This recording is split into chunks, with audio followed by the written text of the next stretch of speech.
Hi ಎಲ್ಲರಿಗೂ ನಮಸ್ಕಾರ, welcome back to Pavithra's recipes. ಇವತ್ತು ಮಕ್ಕಳಿಗೆ ಇಷ್ಟ ಆಗುವಂತಹ ಮನೆಯಲ್ಲೇ ಈಸಿಯಾಗಿ ಮಾಡೋ ಒಂದು ಬನಾನಾ ಚಾಕೋ ಕೇಕ್ ರೆಸಿಪಿಯನ್ನು ನೋಡೋಣ. ತುಂಬ ಸಿಂಪಲ್.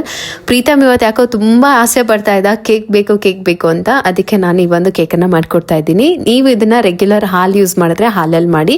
ನಾನು ಮನೇಲಿ ಹಾಲು ಬಳಸೋದಿಲ್ಲ, ಹಾಗಾಗಿ ತೆಂಗಿನ ಹಾಲಲ್ಲಿ ಮಾಡ್ತಾ ಇದ್ದೀನಿ. ತೆಂಗಿನ ತುರಿಯನ್ನು ಚೆನ್ನಾಗಿ ರುಬ್ಬಿಟ್ಟು ಎಕ್ಸ್ಟ್ರಾ ಹಾಲನ್ನ ತೆಗೆದು ಇಟ್ಕೊಳ್ಳೋದು. ಈ ಥರ ಒಂದು ಟ್ರೇ ಇಟ್ಕೊಂಡಿದ್ದೀನಿ ಕೇಕ್ ಮಾಡೋದಕ್ಕೆ, ಅದರಲ್ಲಿ ಮಾಡ್ಕೊಳ್ತಾ ಇದ್ದೀನಿ. ತುಂಬ ಸಿಂಪಲ್. ನಿಮಗೆ ಪಚ್ ಬಾಳೆಹಣ್ಣು ಬೇಕಂತಂದರೆ ಅದನ್ನೇ ಯೂಸ್ ಮಾಡ್ಬೋದು. 3 ದೊಡ್ಡ ಪಚ್ ಬಾಳೆಹಣ್ಣು ನಮ್ಮ ಮನೆಯಲ್ಲಿ ನಾವು ಊರಲ್ಲಿ ಬೆಳೆದಿರುವಂಥ ಏಲಕ್ಕಿ ಬಾಳೆಹಣ್ಣು ತುಂಬ ಇತ್ತು, ಅದಕ್ಕೆ ಅದನ್ನೇ ಯೂಸ್ ಮಾಡ್ಕೊಳ್ತಾ ಇದ್ದೀನಿ. ಅದಕ್ಕೆ 2 ಮೊಟ್ಟೆ ಹಾಕ್ಕೊಂಡಿದ್ದೀನಿ. ಮೊಟ್ಟೆ ತಿನ್ನಲ್ಲ ಅಂದರೆ ಸ್ಕಿಪ್ ಮಾಡ್ಬೋದು, ಏನಾದ್ರಿಂದ ಡಿಫ್ರೆನ್ಸ್ ಅನ್ಸೋದಿಲ್ಲ. ಸ್ವಲ್ಪ ಹಾಲು ಹಾಕಿ ಚೆನ್ನಾಗಿ ಮಿಕ್ಸ್ ಮಾಡ್ಕೋಬೇಕು. ಬಾಳೆಹಣ್ಣು ಮೊಟ್ಟೆ ಹಾಲು ಚೆನ್ನಾಗಿ ಹೊಂದ್ಕೊಳ್ಳೋ ಥರ ಬೀಟ್ ಮಾಡ್ಕೊಳ್ಳೋದು. ಇದಕ್ಕೆ ನಾನು ಬೆಣ್ಣೆ ಹಾಕ್ತಾ ಇಲ್ಲ, ಕೊಬ್ಬರಿ ಎಣ್ಣೆ, ಗಟ್ಟಿಯಾಗಿರೋ ಕೊಬ್ಬರಿ ಎಣ್ಣೆ ಹಾಕ್ಕೊಂಡಿದ್ದೀನಿ. ನೀವು ಬೆಣ್ಣೆ ತುಪ್ಪ ಏನು ಯೂಸ್ ಮಾಡ್ತೀರೋ ಅದನ್ನ ಹಾಕ್ಕೋಬೋದು ಇದ್ರ ಬದಲಿಗೆ. ಇದಿಷ್ಟನ್ನು ಚೆನ್ನಾಗಿ ಮಿಕ್ಸ್ ಮಾಡಿ 1 ಟೀ ಸ್ಪೂನ್ ಅಷ್ಟು ವೆನಿಲಾ ಎಸೆನ್ಸನ್ನು ಹಾಕೊಳ್ತಾ ಇದ್ದೀನಿ. ಆ ಫ್ಲೇವರ್ ಇದ್ರೆ ಕೇಕ್ ತಿನ್ನೋದಕ್ಕೆ ಚೆನ್ನಾಗಿರುತ್ತೆ ಅಂತ ಹೇಳಿ. ಸೊ ಅದಕ್ಕೆ ನಾನು 2 ಕಪ್ ಅಷ್ಟು ಮೈದಾ ಹಾಕೊಳ್ತಾ ಇದ್ದೀನಿ. ನಿಮಗೆ ಮೈದಾ ಬೇಡ ಅಂತ ಅಂದರೆ ಗೋಧಿ ಹಿಟ್ಟು ಹಾಕ್ಕೋಬೋದು. ಫಸ್ಟ್ ಟೈಮ್ ನಾನು ಮೈದಾದಲ್ಲಿ ಕೇಕ್ ಮಾಡ್ತಾ ಇರೋದು. ಸೊ ಇದನ್ನು ಚೆನ್ನಾಗಿ ಜರಡೆ ಇಟ್ಕೋಬೇಕು, ಗಂಟು ಆಗಬಾರ್ದು. ಇನ್ನು 2 ದೊಡ್ಡ ಸ್ಪೂನು ಟೇಬಲ್ ಸ್ಪೂನ್ ಅಷ್ಟು ಕೋಕೋ ಪೌಡರನ್ನು ಹಾಕೊಳ್ತಾ ಇದ್ದೀನಿ.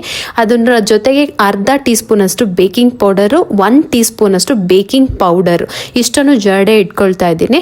ಸೊ ನಾನಿಲ್ಲಿ ಸ್ವೀಟ್ಗೆ ಬಂದು ಬೆಲ್ಲನಾದರೂ ಯೂಸ್ ಮಾಡ್ಬೋದು, ಆದರೆ ಕಲ್ ಸಕ್ಕರೆನಾದರೂ ಯೂಸ್ ಮಾಡ್ಬೋದು. ಸಕ್ಕರೆ ಬೇಡ, ಹಾಗಾಗಿ ನಾನು ಕಲ್ ಸಕ್ಕರೆನ ಪುಡಿ ಮಾಡಿ ಇಟ್ಕೊಂಡಿದ್ದೀನಿ.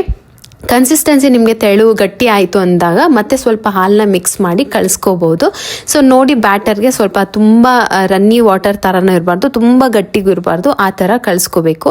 ಮೇಲೆ 1 ಕಪ್ ಅಷ್ಟು ಚೋಕೋಸನ್ನು ಹಾಕೊಳ್ತಾ ಇದ್ದೀನಿ. ಚಾಕ್ಲೇಟ್ ಫ್ಲೇವರ್ ಇನ್ನೂ ಜಾಸ್ತಿ ಆಗುತ್ತೆ ತಿನ್ನುವಾಗ ಅಂತ ಹೇಳಿ. ಸೊ ಇಷ್ಟೇ. ಇದಕ್ಕೆ ಬೇಕಂದರೆ ನೀವು ಟೂಟಿ ಫ್ರೂಟಿನೂ ಹಾಕೋಬಹುದು, ಇಲ್ಲಾಂದರೆ ಡ್ರೈ ಫ್ರೂಟ್ಸ್ ಆದರೂ ಮಿಕ್ಸ್ ಮಾಡಿ ಹಾಕೋಬೋದು. ಇಲ್ಲಾಂತಂದರೆ ಈ ಏನು ಸ್ಟ್ರಾಬೆರೀಸ್ ಎಲ್ಲ ಬರುತ್ತಲ್ಲ ಅದನ್ನು ಮಿಕ್ಸ್ ಮಾಡ್ಕೋಬೋದು. ಸೊ ಇಷ್ಟೇ. ಅದು ಪ್ರೀ ಹೀಟ್ಗೆ ಇಟ್ಟಿದ್ದೀನಿ 10 ಮಿನಿಟ್ಸ್ಗೆ. OTGನ ಬಟರ್ ಪೇಪರ್ನ ಶೇಪಲ್ಲಿ ಕಟ್ ಮಾಡಿ ರೆಡಿಯಾಗಿರೋ ಬ್ಯಾಟರನ್ನು ಒಂದು ಟಿನ್ನಲ್ಲಿ ಹಾಕ್ಕೊಂಡು OTG ಪ್ರೀ ಹೀಟ್ ಆದಮೇಲೆ ಇದನ್ನು ಇಡಬೇಕು. ಆವಾಗ ಬೇಗ ಕೇಕು ತುಂಬ ಚೆನ್ನಾಗಾಗತ್ತೆ. ಸೊ ಮೇಲ್ಗಡೆ ಗಾರ್ನಿಷ್ ಆಗಿರಲಿ ಅಂತ ಹೇಳ್ಬಿಟ್ಟು ಸ್ವಲ್ಪ ಡ್ರೈ ಫ್ರೂಟ್ಸ್ ಏನಿತ್ತು, ಬಾದಾಮಿ ಗೋಡಂಬಿಯನ್ನು ಚೆನ್ನಾಗಿ ಸ್ಲೈಸಾಗಿ ಕಟ್ ಮಾಡಿ ಮೇಲೆ ಹಾಕ್ಕೊಂಡಿದ್ದೀನಿ. ಸೊ ತುಂಬ ಸಿಂಪಲ್, ಮನೇಲಿರೋ ಇಂಗ್ರೀಡಿಯೆಂಟ್ಸ್, ಸ್ವಲ್ಪ ಜಾಸ್ತಿ ಇಂಗ್ರೀಡಿಯೆಂಟ್ಸ್ ಏನಿಲ್ಲ, ಆಮೇಲೆ ಕಷ್ಟನೂ ಏನಿಲ್ಲ. ಮೆಜರ್ಮೆಂಟ್ ಕೂಡ ನಾನು ಹೇಳಿರೋ ಮೆಜರ್ಮೆಂಟಲ್ಲೇ ಮಾಡಿ ತುಂಬ ಈಸಿಯಾಗಿ ಬರುತ್ತೆ. ಇನ್ನು OTG ಪ್ರೀ ಹೀಟ್ ಆಗಿದೆ, ಅದರೊಳಗೆ ನಾನು ಇಡ್ತಾ ಇದ್ದೀನಿ. 30 ಮಿನಿಟ್ಸ್ಗೆ ಇಡಬೇಕು ಟೈಮರ್ನ. ಮತ್ತು ಹೀಟ್ ಬಂದ್ಬಿಟ್ಟು 180 ಡಿಗ್ರಿಲಿ ಇಟ್ಟಿರ್ತೀನಿ. ರಾಡ್ ಬಂದ್ಬಿಟ್ಟು ಮೇಲೆ ಕೆಳಗಡೆ 2 ಹೀಟ್ ಆಗೋ ಥರ ಇದ್ದರೆ ಬೆಸ್ಟು. ಸೊ ನಿಮ್ಮ OTG ನಿಮಗೆ ಗೊತ್ತಿರುತ್ತೆ ಯಾವ ಥರ ಸೆಟ್ ಮಾಡ್ಕೋಬೇಕು ಅಂತ. ಆ ರೀತಿ ನೀವು ಸೆಟ್ ಮಾಡಿಕೊಂಡ್ರೆ ಕೇಕ್ ತುಂಬ ಪರ್ಫೆಕ್ಟಾಗಿ ಬರುತ್ತೆ. 30 ಮಿನಿಟ್ಸ್ 180 ಡಿಗ್ರಿಯಲ್ಲಿ ಇಟ್ಟಿರ್ತೀನಿ. ಸೊ ಇಷ್ಟೇ, ರುಚಿಯಾದ ಕೇಕ್ ರೆಡಿ ಆಯಿತು. ಮಕ್ಳಿಗೆ ಏನಾದರೂ ತುಂಬ ಆಟ ಮಾಡ್ತಾ ಇದ್ದಾರೆ ಅಂತಂದಾಗ ಹೊರಗಡೆ ತೊಗೊಂಬರೋದು ಎಷ್ಟು ಸೇಫು ಇದು ನಮಗೆ ಗೊತ್ತಿಲ್ಲ, ಬಟ್ ನಮ್ಮ ಕೈಯಾರೆ ಮಾಡಿಕೊಡೋದಿರುತ್ತಲ್ಲ, ಆ ಖುಷಿನೇ ಬೇರೆ. ಹಾಗಾಗಿ ನಮ್ಮ ಮಕ್ಕಳಿಗೆ ನಾನು ಬೇಕಾಗಿರುವಂತಹ ಕೇಕ್, ಬಿಸ್ಕೆಟ್ ಸಿಂಪಲ್ಲಾಗಿ ಮಾಡಿಕೊಡ್ತೀನಿ, ಸೂಪರಾಗಿ ಆಗುತ್ತೆ.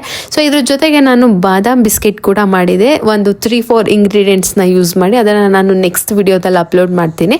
ಸೊ ಇದೇ ರೀತಿಯಾದಂತಹ ಇಂಟ್ರೆಸ್ಟಿಂಗ್ ಮತ್ತು ಮಕ್ಕಳಿಗೆ ಯೂಸ್ ಆಗುವಂಥದ್ದು ಲಂಚ್ ಬಾಕ್ಸ್ ರೆಸಿಪೀಸ್, ಈ ಥರ ರೆಸಿಪೀಸ್ ವಿಡಿಯೋಸ್ ಬೇಕು ಅಂತಂದರೆ ಪವಿತ್ರಾಸ್ ರೆಸಿಪೀಸ್ ಚಾನಲ್ನ ಸಬ್ಸ್ಕ್ರೈಬ್ ಮಾಡ್ಕೊಳ್ಳಿ.